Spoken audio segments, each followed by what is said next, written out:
Hey folks, welcome to the BN Cubs Podcast. I'm Brett Taylor. That's Michael Cerami. We are here to talk Cubs thanks to our sponsors at Ankin Law, 312-6million, injury law, made personal. And, I'm glad we were pre-recording. Michael was like, I've got a little intro thing that maybe I can kick us off with. And candidly, I'm like, that's fine. I don't really feel like introing this right now. We're not coming off the joyful, series salvaging win because we're recording this before the finale in San Francisco. So if you've got some way to start us up after these first two games against the Giants, go for it. Well, I fear I've misled you because it is not an optimistic. Well, no, it kind of is. It kind of is. So first of all, you're right. If we recorded this after this game, they would have won. Yeah, they would have won. But I was thinking about how badly I jinxed the team this week, which for those that are reading my stuff frequently, you would have heard.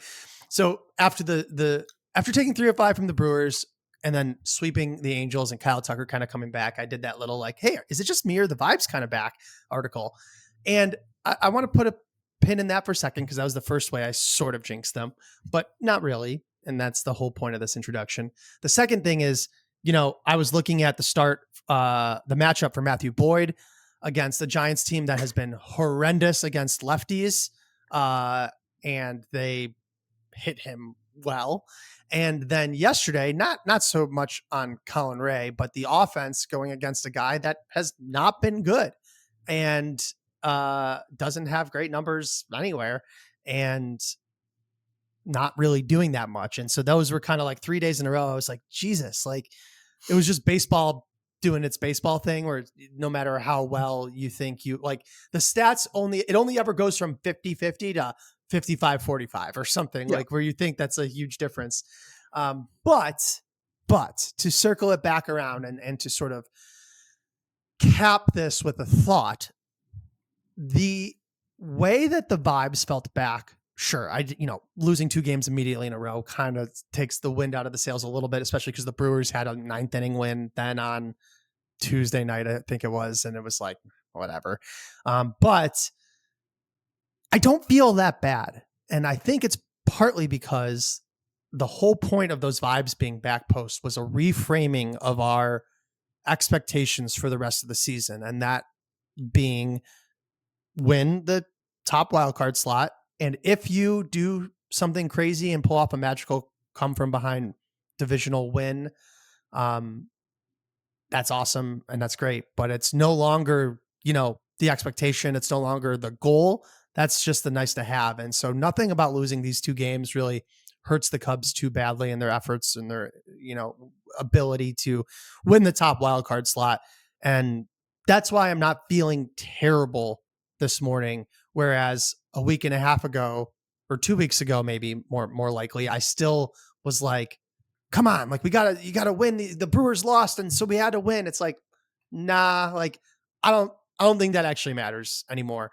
And that's a little defeatist, but it's really not to me. To me, I'm just feeling more confident in what the outcome of the season is going to be. And that is the Cubs need to make the playoffs and try to get 3 games at home for the wild card series. That's what the goal is.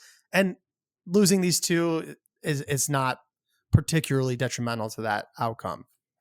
So we used up all the freakouts related to the division and the hopes. Yeah. I think that's as positive and plausible as a framing as you can offer from these 2 Giants games. We'll get into flip side of it in a moment, but I want to tack on to what you're saying that the Cubs do still have the 5th best record in baseball. It's not as though the floor has still never, the bottom hasn't dropped out for this team. That has never happened all season long, and I would venture to say, even if they do lose today to the Giants, that'd be the first time they got swept all year. And we are here at the very end. That was 4 minutes and 43 seconds for Brett to bring up his gripe with the...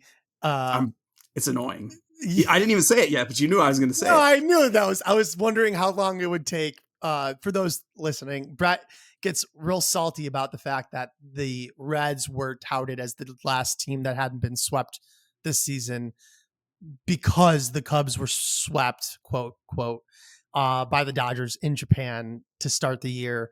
Now, my question for you, I had this locked and loaded, and sorry to interrupt, but I want to know, is the reason that you don't count the sweep as a sweep because it was 2 games? Yeah. No, because it was a 2-game series, or because it was in Japan, or because of a combination of the two? If it was a 3-game series in Japan and they were swept, would that count for you? Sure. I'm going to go lawyer on you. So Howard can appreciate this one. That series, for people who didn't know, those 2 games in Japan were home games for the Cubs. Okay. They were registered as home games for the Chicago Cubs. How is that possible? It's a game in Japan. Shouldn't it be 1-1? That doesn't make any sense. Well, that's because the Cubs then thereafter had 2 games where they were hosting the Dodgers at Wrigley, okay, later, as part of one series. It was essentially a split 4-game series. Now, we like to have our cake and eat it too, because the Cubs won both those games at Wrigley. And did I say, the Cubs just swept the Dodgers? You better believe I said that. But if you pinned me down, I would say, okay, fair enough. They essentially split a 4-gamer. And I should probably articulate that somewhere other than the podcast. But because it's a lot easier to just say, it was a fake thing. It's before the season even. It was 2 weeks before the season even started. It's in Japan. It's just not a real thing. It's only 2 games. Like, that all feels emotionally resonant when you say the Cubs haven't been swept. But from a pure logical standpoint, when you look at it, that it's 2 games that are being credited to the Cubs as home games, when even though, give me a freaking break, those were Dodgers home games. Are you kidding me? Wait. This is a direct quote from Brett Taylor. The Chicago Cubs beat the Los Angeles Dodgers for the 2nd straight game. And since that series was just 2 games, we're calling that a sweep. I told you I would say. I know my past self.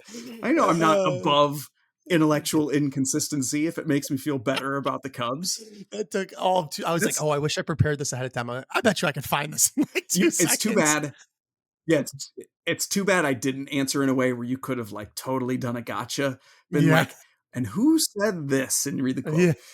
But no, in all seriousness, that is why I view it that way. And I think, I think that's how, like, it's only been a few accounts that have said, the Reds are the last team to be swept. Because you'll recall, anyone who was counting the Tokyo series as a true series, they would have said the Cubs were the first team to be swept, right? But we were seeing updates mid-season from accounts that were like, Cubs still haven't been swept. Yeah, so that's true. I do believe it's being regarded as a 4-gamer. In any case, even if that ends today against the Giants, to circle back to your point, I don't know that certainly is not going to sting me as much as it would have if it had happened 2 weeks ago, or 3 weeks ago.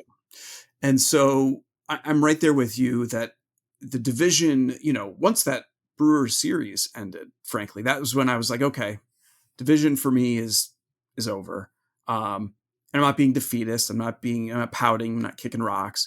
It's just, I think realistically, like we even saw Marquis did a little data dive on how common it is for teams to come back in the divisional era when they're down by 5.5 or more, which is what the Cubs were at the time. They're now down, 6.5, 7. That's right. The Brewers lost 6.5. Yeah, they lost. With 31 games left at the time. And it had only happened 11 times since 1969. So about once every 5 years, a team makes this comeback, which means it's doable. It happens, but it's doable in the sense that like people will remember it if it happens because it's that rare. And of course, the last time it happened was 2018. Sorry, and didn't mean to step on your toes there. Yeah. So no, but you know what's annoying about that too is that the Brewers. I hate this part because it's absolutely unlikely for all the reasons, how about just history, whatever. I don't need to explain why. Math. But then like the math, right? But then the Brewers, like they lose.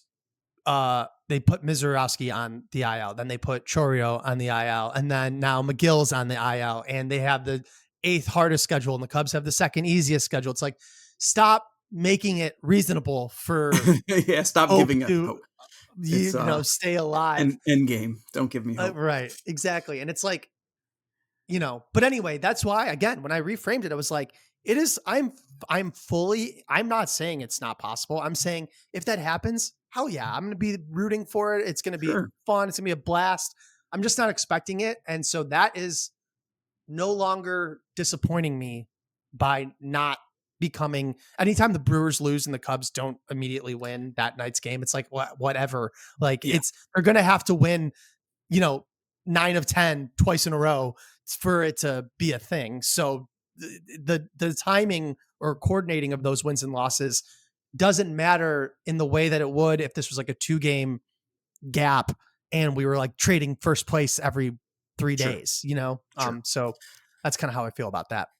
So let's talk about these 2 losses, which do come on the heels of the sweep in Anaheim, which was a great outcome for the Cubs. It's not a great Angels team, but they've been mildly competitive. They didn't massively sell off at the deadline. And so it's whatever, you could feel good about that. And, but I would note through that series and these first 2 games in San Francisco, it's not as if the offense has re-erupted. We're seeing a lot of the same issues. I know we had some fun over the weekend with like Kyle Tucker is back. And that isn't to say he is or isn't, but like, I don't know, he's looked about the same the last 2 games in San Fran.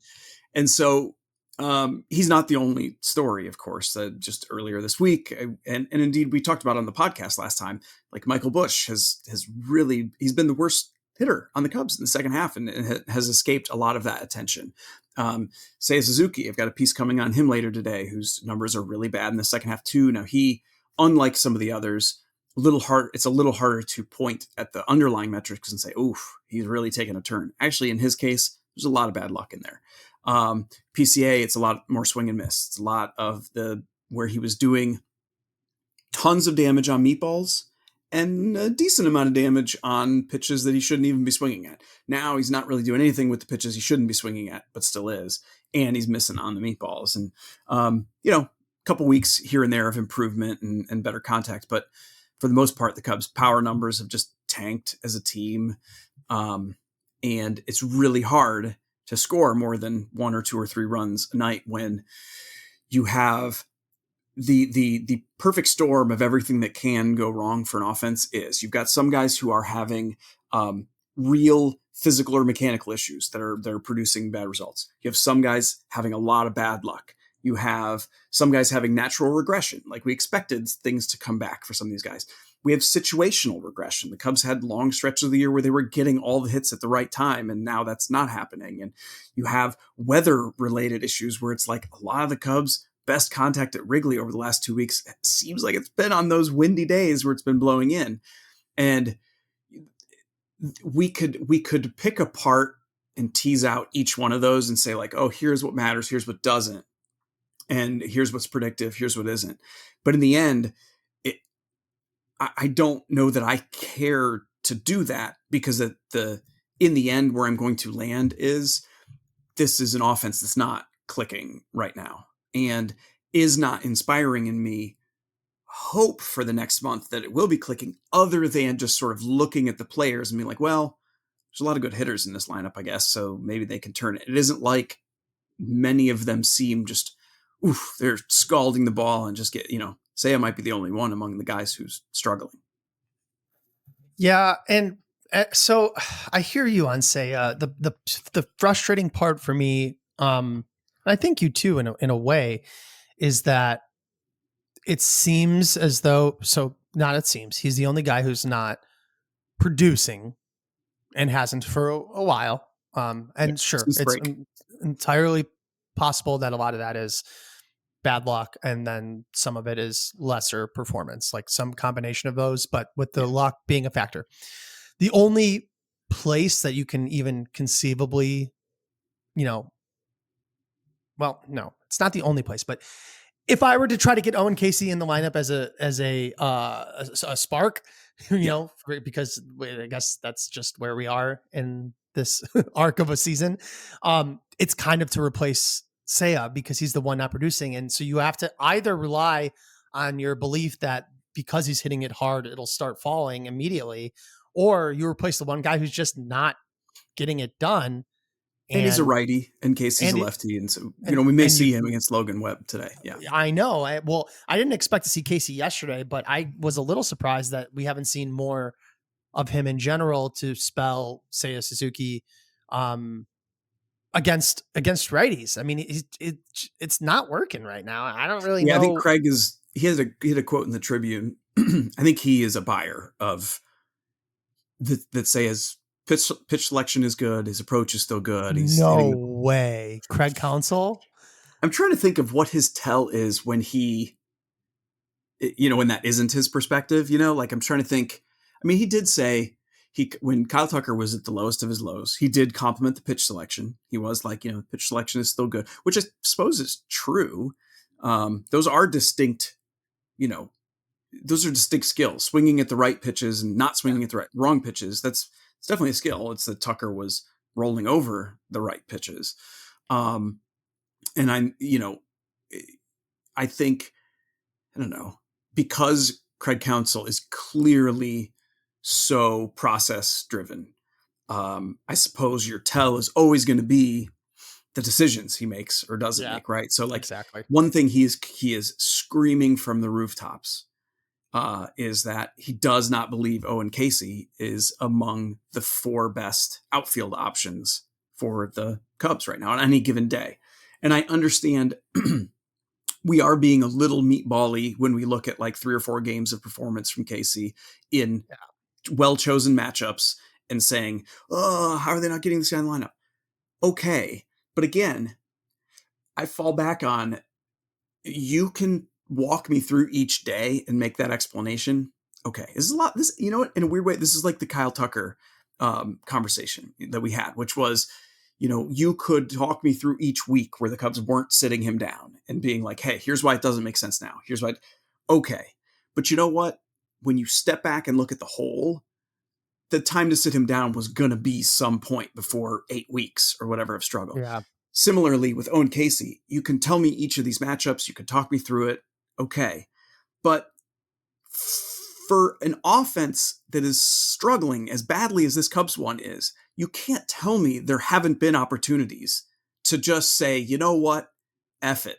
Let the kid play and we'll figure it out. Like, what is really risked by doing that? What is the cost of, even in a bad matchup like yesterday, sitting, a lefty on Caissie, like, what's the cost really? It hasn't been, the risk has been nothing for about a month with this group of players, that if you were swapping him out, there's no risk.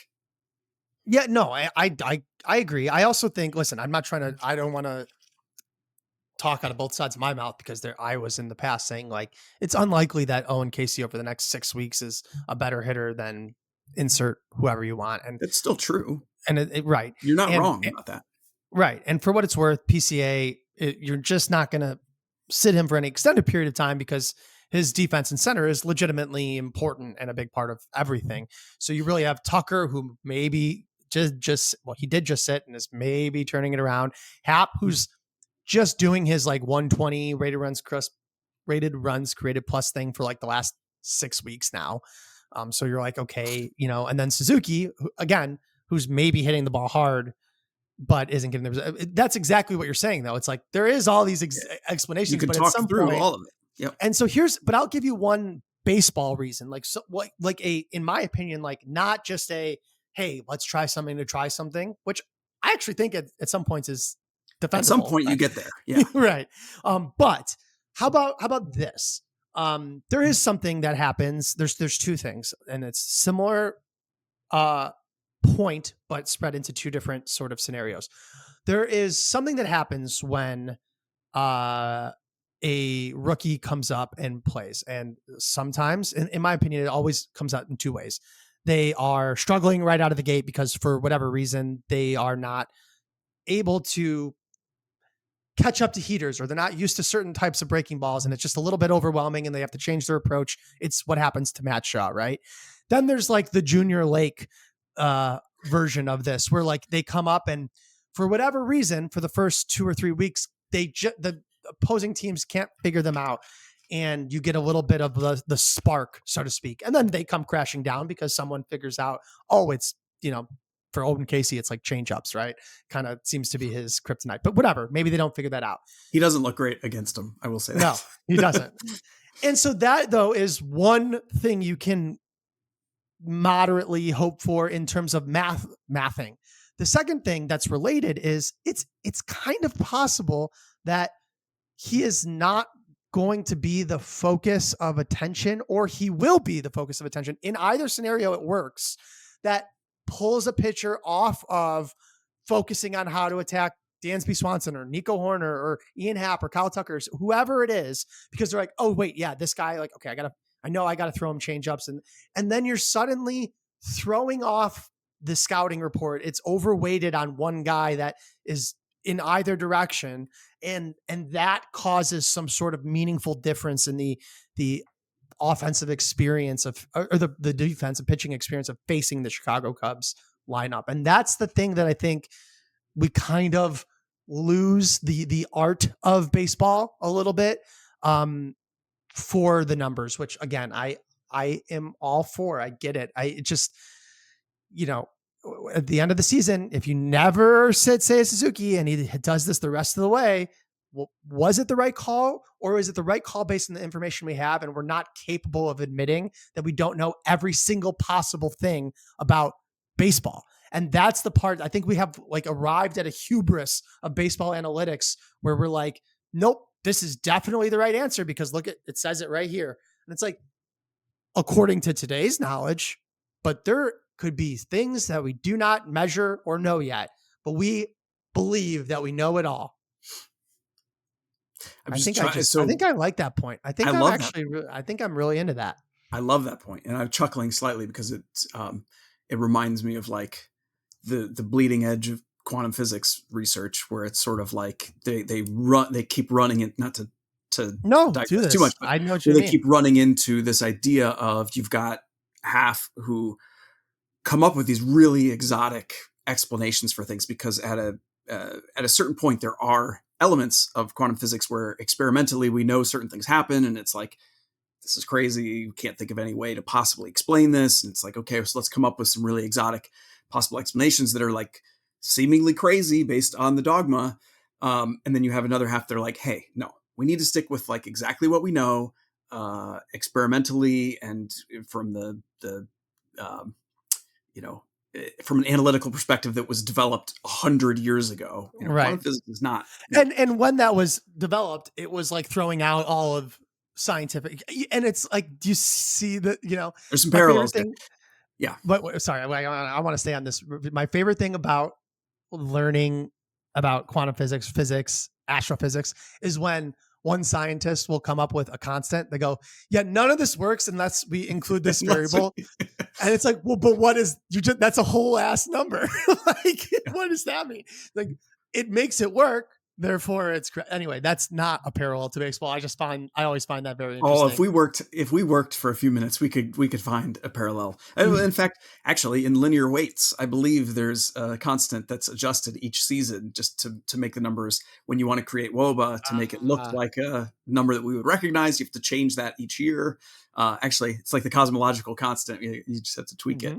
So we'll have to come back to this topic. Just this idea that like, where your level of analytical or scientific interest and certainty can end up maybe working against you when it comes to succeeding in the end. And boy, this has tentacles that are really interesting because it immediately makes me think of David Dombrowski, who worked when he's making deals, it always went against like the analytical dogma, where he was like willing to trade anyone from the farm system for any reason, for any kind of upgrade at the big league level. And like, dude keeps winning. And it's like, okay, maybe there's a layer to that is somehow beyond the X's and O's that we understand. And maybe eventually we will. Maybe there will be a way to put a number to that kind of thing. Or like what Michael is saying, the idea of having a new young bat in the lineup sort of impacts the game planning on the other side at like right at the edges in a way that affects his approach to other pitchers. Like maybe someday we will have numerical explanations for that. I'm not saying that, but right now we don't. That doesn't mean it's not a thing. So this was good. Well, And to narrow that down, I do want to just give some love. I don't have any like big insightful point. I just want to say Nico Hoerner, there's got to be some. I mean, I actually think WAR appropriately values him. His weighted runs created plus is always like 104, which, okay, maybe that's I don't know. I think that's probably correct. When you don't slug at all, it doesn't quite help. But man, it is, what a refreshing baseball player. I know he can't be everyone on the Cubs being Nico Hoerner that doesn't necessarily mean the Cubs would be an insanely, well, okay, because of the defense and base, but because of the defense, the base running. The point I meant. His WAR, though, I mean, it is consistently like 4.5 year in and year out.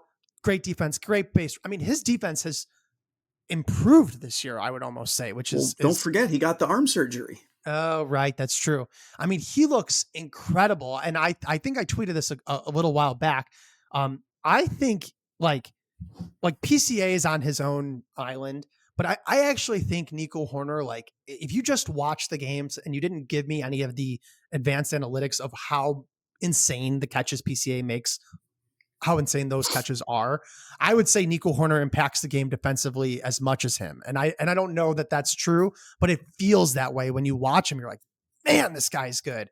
And he hits the ball and he comes through in the clutch, and it's happening in front of our eyes. And I just wanted to give him a little love. He had a big homer.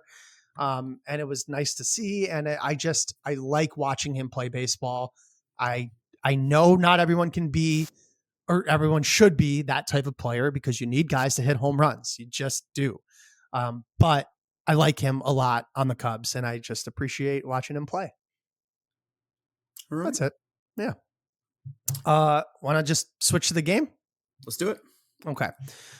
This game, I actually think this is a perfect day for this game. And I wasn't sure how this conversation was going to go, but it's a nice, it's going to be a nice break. I don't have a name for this game, but I wanted to take a break from this season. Is it? You're right. Sponsored by anybody? Anybody in particular with amazing Midwestern designed? Okay. Yeah. Do you think you could do it without? No, you've gotten so good at it that like I can. When you go into that, I'm like, oh, cool. I can power down for 30 seconds. I wish I can do it with like a Chicago accent, but I would have had to practice first, like, because I don't want to do it on the mic live. So maybe next week. And it needs to have certain words in it that like are really characteristic of the Chicago accent. So like people Beltco really know. Sausage. The home Beltco. Sausage is my, everyone, you have like a word that gets you into the sure. Anyway, Belco, the home renewal experts. Bleacher Nation is, people are like, what the hell? Bleacher Nation is proud to partner with Belco. For almost 50 years, Belco has been transforming Chicagoland homes with their windows, siding, doors, and roofing. Belco is family owned and prides themselves on delighting their customers. With products made in the U.S. and designed specifically for the Midwest, Belco offers the perfect balance of beauty and energy efficiency. Okay. This week's game, it does not have a name, but it is, I just want to I want to set the 2025 season on the side for a second. We're not talking about that right now. We're going to talk about the coming off season. And I just want to run through some of the free agents that are available and gauge your, theoretical level of interest, having not seen the end of the season play out, not knowing their demands, not knowing I'm just curious what you're thinking about some of the bigger names and how they can fit in. I'm removing Kyle Tucker because we all know the story there. We've talked about Kyle Tucker's free agency with respect to the Cubs a lot. Set him aside. I got 10 names, so you don't have to linger on them too much. Or if you do, we just won't talk about the rest. So that's pretty much it. So one of the first and biggest names in free agency this offseason is going to be Kyle Schwarber. And I want to know how you feel about him heading into free agency on this heels of this monster season, and if there's any reason to think the Cubs would get involved in courting him. Yeah, no, they won't. I think that's an easy part of it. I think then it's all just like sort of academic, because we could talk about should they.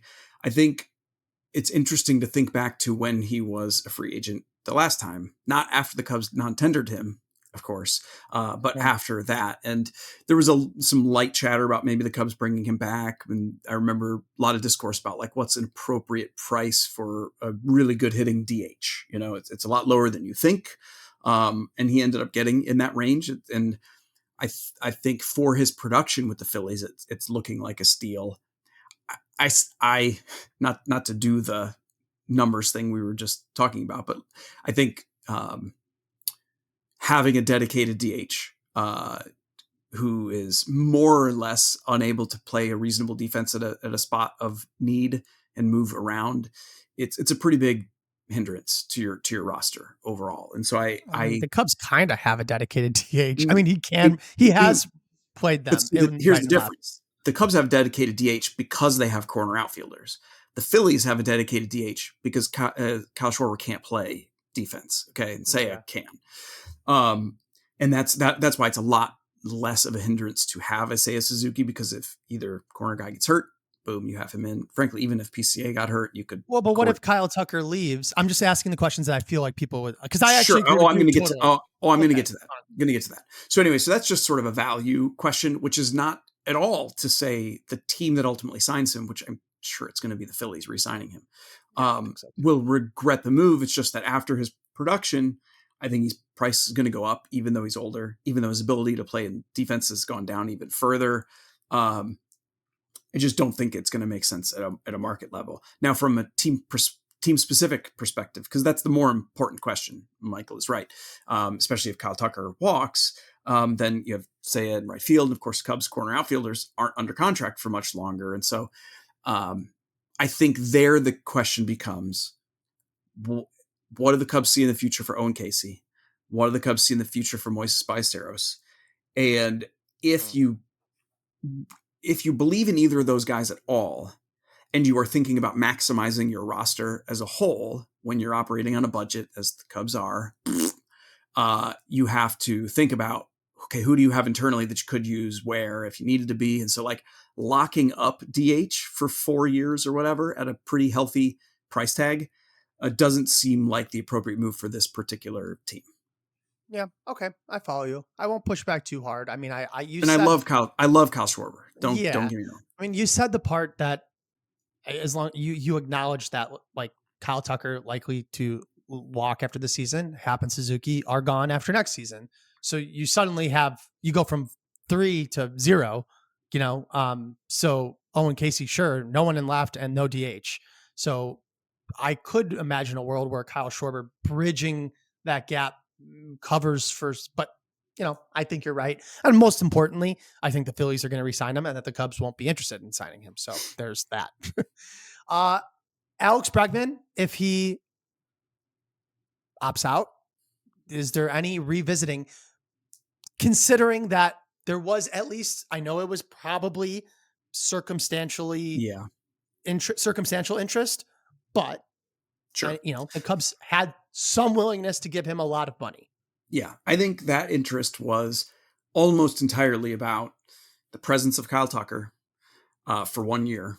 So you're trying to max that out. No, they don't make decisions based on that. That would be ridiculous. And bridging the year for Matt Shaw, figuring out like, okay, is he our third baseman? Is he not? Let's, there's a little bit of a buffer. So now that you have Matt Shaw, I'm not saying, I think we have to be careful with young players about single year performance of being like, cool, third base is done for the next 7 years, whatever. Yeah. Cause that burns you. Even heck, think back to the 2015-16 team. There were some guys who sure seemed like they were going to be stars and locked in right away that ended up flaming out rather horribly. And so that isn't quite what I'm saying. But if you're evaluating this roster right now and you're looking at off-season priorities and looking at the money you're going to spend and looking at what Bregman would be walking away from in order to opt out, I just don't think that's going to be money the Cubs are going to use there. Now, a note, Nico Horner is a free agent after next season. And so there is some consideration of, well, okay, but then what if Matt Shaw moves to second base? Then what if? So maybe if it was next off season, it's a different conversation. But I think for this one, I don't see it. Okay. I had a different guy that I was going to do next, but I'm going to do two players together, and because it kind of ties into just what you're saying, so you can continue your thought. Gleyber Torres and Bo Bichette. So it's a related thing. Right. If we're a year, right. If it's a year from now, it's an easier conversation. Maybe one of these guys takes another, or for Gleyber, it'd be another 1 year. For Bo, it'd be, taking a 1 year pillow deal to show that his bounce back this year was legit, and that, what happened before was not. Then maybe it's a convo, but in the meantime, I don't see, I think categorically I can say I don't see the infield, or the outfield or the cage being where the Cubs spend a lot of their money this offseason. I'm going to keep going too. I just want to make a point. Except for Kyle Tucker. Yes. That's kind of the point I was building towards, is aside from Kyle Tucker. So set that aside. The Cubs are in a really weird place. If this team, I guess, listen, it all changes if they end up having a really strong finish to the season in September and then make a nice playoff run. Maybe you're like, okay, that's fine. But they are once again and seemingly perpetually in a position where they don't have they might have the financial flexibility, or they should, but not like the positional flexibility to like make big impactful moves. Well, we should be careful on that, because what some people might respond to that, and this is fair, is just because the Cubs have, Nico, Ian, Seiya for another year, sort of locked into positions or whatever, that doesn't mean you don't look ahead and say, you know what, they're going to be potentially leaving. So like, let's just get a big time corner outfield or whatever and figure it out for a year. Well, that's kind of what the Kyle Schwarber thing was, though, right? Unless you don't believe in his performance, though, but that's sort of not where you went with that. That's kind of my point. But that's because he's just a DH. And I think that's different. I think you're less able to coordinate and figure out like, okay, how do we make this work for a year? And then are we cool with being locked into it for 3 more years after that? Gleyber and Bo Bichette don't fit that mold, though, for you, as sort of like a. Well, again, you could have that, especially because on the infield, there's not as clear in terms of like James Triantos had a really down year. So it's not, you can't really make that same point of like, we got to figure out where some other guys go. I think I should note something in the back of my mind, which will also be in the back mind of the Cubs, is that you've got a lockout coming after. That's the worst part of all of it, is that they have only 1 year with a ton of guys, and then the lockout, and it's like, I don't know how you navigate that. And that's because a risk, an unstated risk in signing a big deal this offseason is, say there's a half season lockout. So you lose a half season of performance from that player, but then the players are able successfully to negotiate for full salaries. Then you've just paid full freight and missed a biggest chunk of the most valuable part of that contract. And I think teams are afraid of that. Even if the money wasn't part of it, you still would be losing the most valuable time of a guy you're getting. I guess that's about the money, there's that too. Yes. Because aging happens. Right. Exactly. Okay. Last position player, Willie Castro. He's a guy, unlike all of the rest of this, that makes a lot of sense because he can play literally everywhere. And you love players like that anyway. But particularly for a Cubs team and organization that doesn't have an obvious, guy like that coming. Like I think when they traded for Ben Cowles, they kind of hoped maybe he would become that guy, and just has sort of a down year. Jonathan Long, amazing hitter at AAA right now, but he's not going to offer you much in the way of positional versatility. So I think that's probably a conversation they'll have. Yeah. I like Willie Castro. I know he hasn't had like the greatest introduction to that happens after a trade career, sometime. but yeah, I think he's pretty good. All right. Now I got 5 pitchers. We could kind of roll through them. Do you want me to just name them all? Name them all, and I'll pick and choose. Yeah. Framber Valdez, Dylan Cease, Jack Flaherty can opt out. Brandon Woodruff has a mutual option, and Michael King. Sort of 5 of the bigger names. Surprised you didn't mention Shane Bieber. Because he'd actually be the one at the top of the list, I think, because we know there's interest there for the Cubs. Yeah. Me, it's a little closer call. I think the Cubs probably have interest because Carter Hawkins, because we know they've been interested multiple times in getting him. If he shows he's healthy, shows he's succeeding. I kind of forgot about Shane Bieber, to be honest, even though it was like all I thought about in July. He's been gone for a while. I think Framber's going to get huge money, and I don't see the Cubs doing that for any pitcher. Dylan Cease probably also going to get a monster deal, and I think there's some debate there whether that's a good investment. I think it is. I think I'm in on Cease. Yeah, I mean, I like his style. The style of pitcher is to come in with the rest of the Cubs group. But I think I've just always liked Michael King when I watch him pitch, but that could just be that could just be not a good reason to pursue a guy. Who am I missing? Oh, Brandon Woodruff is a hard no for me, just because I know he's succeeding post shoulder surgery, but paying decent-ish money for a guy with a major shoulder reconstruction at 32, 33, that's just a no for me. You don't, before you go to the last guy, I mean, you don't think, I'm with you on that. I actually agree, but don't you think there's going to be any Craig Counsell? Maybe there'll be rumors. There'll be rumors for sure for that reason. Yeah.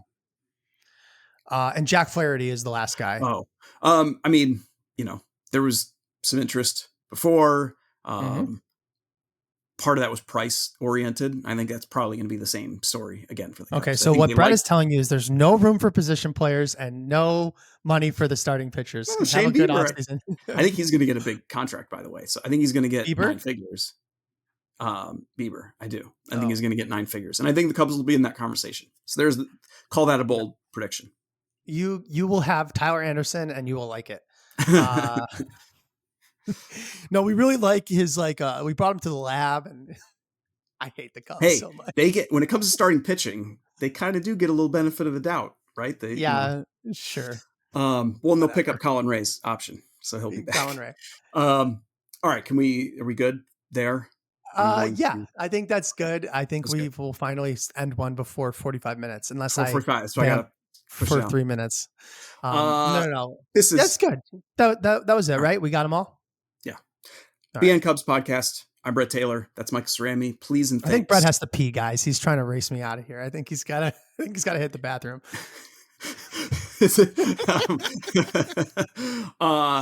Please read our work at Bleacher Nation. Please subscribe wherever you get your podcasts. Rate us, review us. It really helps.